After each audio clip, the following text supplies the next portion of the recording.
Hello everyone, welcome to Jeevan IT Solution. Last వీడియోలో మనం discussion చేసిన టాపిక్ వచ్చేసి వాట్ ఈజ్ వెబ్ డెవలప్మెంట్ అనే టాపిక్ పైన కొంత ఇన్ఫర్మేషన్ తెలుసుకోవడం జరిగింది, బేసిక్ ఇన్ఫర్మేషన్. అయితే ఇప్పుడు నెక్స్ట్ మన కంటిన్యూషన్ వీడియో తీసుకున్నట్లయితే మనం డిస్కషన్ చేయబోయే టాపిక్ వచ్చేసి ఇక్కడ అప్లికేషన్ డెవలప్మెంట్లో అప్లికేషన్ డెవలప్మెంట్ లేదా అప్లికేషన్ డెవలప్మెంట్ లేయర్స్లో వెబ్ డెవలప్మెంట్ అనేది ఎక్కడ ఇన్వాల్వ్ అవుతుంది అనే టాపిక్ పైన మనము ఒకసారి డిస్కషన్ చేద్దాం. సో ఈ అప్లికేషన్ డెవలప్మెంట్లో డిఫరెంట్ లేయర్స్ ఉంటాయి. ఆ లేయర్స్ అనేటి ఏంటి?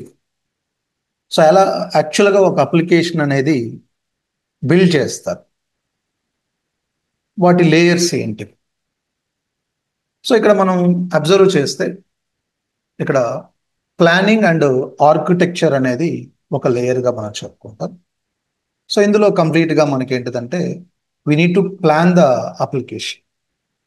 అది ఏంటిది అనేది మనం తర్వాత ఇండివిజువల్గా డిస్కషన్ చేసేటప్పుడు వాటిపైన క్లియర్గా ఇండివిజువల్గా డిస్కషన్ చేద్దాం. ఇక్కడ ఆల్రెడీ కొంత ఇన్ఫర్మేషన్ ఉంది, we can read it. So ఇక్కడ నెక్స్ట్ లెవెల్ వచ్చేసి మనకు UI and UX designing level ఉంటుంది. సో ఈ లెవెల్లో వచ్చేసి మనకు యుఐ అండ్ యుఎక్స్ డిజైనింగ్ సంబంధించిన వర్క్ అనేది చేయడం జరుగుతుంది. అందులో సింపుల్గా ఇక్కడ మనం చెప్పినప్పుడు wire frames, visual design system, interactive prototypes ఇలాంటివన్నీ ఇక్కడ ప్లాన్ చేయడం జరుగుతుంది.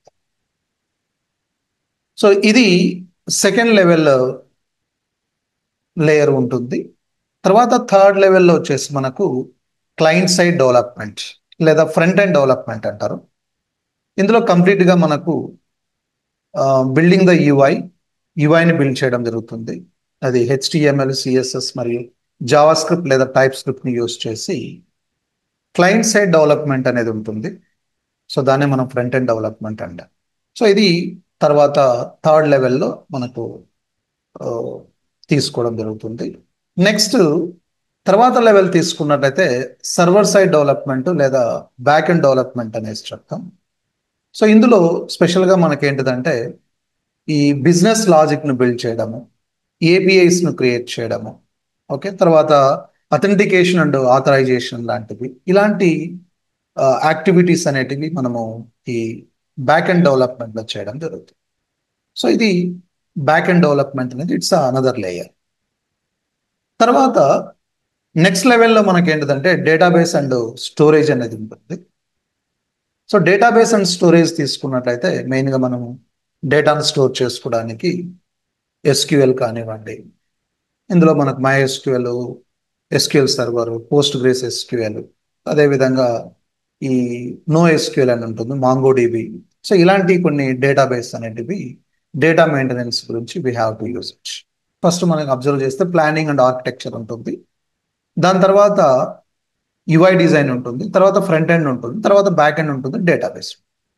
సో ఇక్కడ వరకు మనము జనరల్గా కొన్ని ఆర్గనైజేషన్స్ కోర్సెస్ ఆఫర్ చేస్తుంటాయి, ఫుల్ స్టాక్ డెవలప్మెంట్ అని చెప్పేసి చెప్తుంటాయి ఇక్కడ వరకు సబ్జెక్ట్ తీసుకొని. దాని తర్వాత ఇప్పుడు మార్కెట్లో ఏంటంటే కంప్లీట్ స్టాక్ అని కూడా కోర్సులు ప్రొవైడ్ చేస్తున్నారు.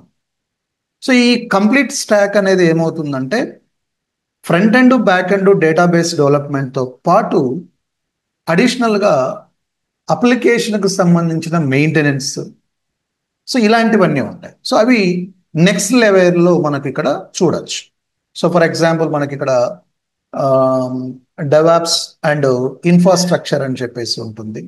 సో ఇది మనకు నెక్స్ట్ లెవెల్లో దీనికి సంబంధించి ఉంటుంది. అంటే సింపుల్గా మనకు హోస్టింగ్, ఓకే, సో ఇలాంటివి. తర్వాత CI/CD పైప్ లైన్స్, ఈ యాక్టివిటీస్ అనేటివి మనకి ఇక్కడ మెయిన్గా యూస్ చేస్తాం. అంటే క్లౌడ్ ప్లాట్ఫామ్స్ సంబంధించినవి. సో ఇక్కడ AWS, Azure కావచ్చు, GCP కావచ్చు, ఇలాంటివి. అంటే వీటిని కంటైనరైజేషన్ అని చెప్తారు. సో వీటిని యాక్చువల్గా మనకు ఈ కంప్లీట్ స్టాక్ డెవలప్మెంట్ అంటే లైక్ ఈ ఫుల్ స్టాక్ డెవలప్మెంట్ తర్వాత మనము ఈ లెవెల్ అంటే ఈ లేయర్స్ కంటెంట్ అనేది మనం నేర్చుకోవాల్సి ఉంటుంది. తర్వాత సెక్యూరిటీ ఉంటుంది.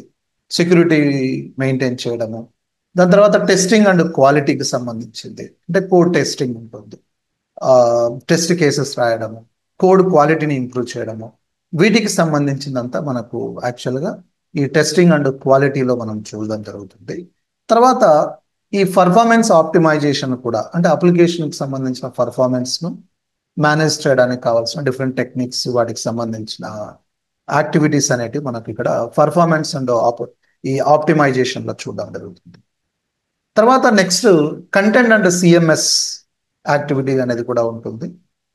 సో ఇందులో మనకు లోకలైజేషన్ అని, కంటెంట్ వర్క్ ఫ్లో అని, సో ఈ టైప్ ఆఫ్ కాంటెంట్ అనేటు, సో కొన్ని మార్క్ డౌన్ లేదా ఈ ఎండిఎక్స్ పైప్ లైన్స్ ఇలాంటి వాటన్నిటిని మెయింటైన్ చేసి we need to make this content and CMS activity.